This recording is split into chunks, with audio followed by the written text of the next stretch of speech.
മുത്തുമണിയുടെ എല്ലാവർക്കും സുഖമെന്ന് വിചാരിക്കണേ. എന്താല്ലേ ഇപ്പോഴത്തെ ചില വില്ലന്മാരുണ്ട്. ഒരു 6 കാറും അതിൻ്റെ ഒപ്പം 12 ആൾക്കാരൊക്കെ ഒപ്പം വരണം.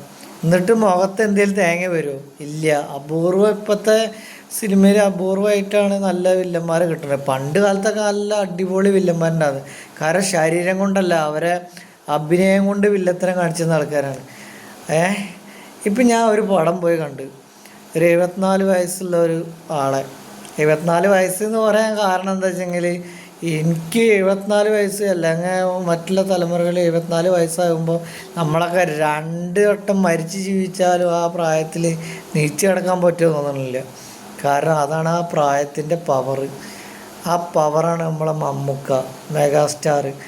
മൂപ്പര് ചെയ്തിച്ചൊരു പടം ഉണ്ട്. ഇപ്പോൾ തിയേറ്ററിൽ പോയിട്ട് ഞാൻ 2 ദിവസം മുന്നേ കണ്ടിട്ടുണ്ടായിരുന്നു. കളങ്കാവൽ എന്നുള്ളൊരു പടം. എങ്ങനെ ഇരിക്കണം വില്ല എന്നുള്ളത് പണ്ടേ നമുക്ക് മമ്മൂക്കാൻ്റെ ഓരോരോ കഥാപാത്രങ്ങൾ നോക്കിയാൽ അറിയാം. മൂപ്പരെ അഭിനയം, ശൈലിയും കാര്യങ്ങളും അത് നമ്മളെ പറ്റി വിലയിരുത്താൻ ഒരാളില്ല. പക്ഷേ ഇത് പറയാണ്ടിരിക്കാൻ പറ്റില്ല. കാരണം ഇതാണ് വില്ലൻ. അല്ലാണ്ട് 4-5 കാറും ഒപ്പം വന്നിട്ടും അവനെ 10-25 ആൾക്കാർ ബാക്കിൽ ബീരിയും കേക്കിട്ട് വന്നിട്ടുള്ള അല്ല വില്ലൻ. ഇതായിരിക്കണം വില്ലെന്ന് പറയില്ലേ മമ്മൂട്ടി സ്റ്റൈലിൽ പറയണമെങ്കിൽ. മോനെ പടം ഒരു രക്ഷയില്ല. പിന്നെ വിനായകനെ പറ്റി പറയണ്ടല്ലോ, അത് വേറൊരു മുത്തുമണിയാണ്. പടം വേറെ ലെവലും മമ്മൂക്ക.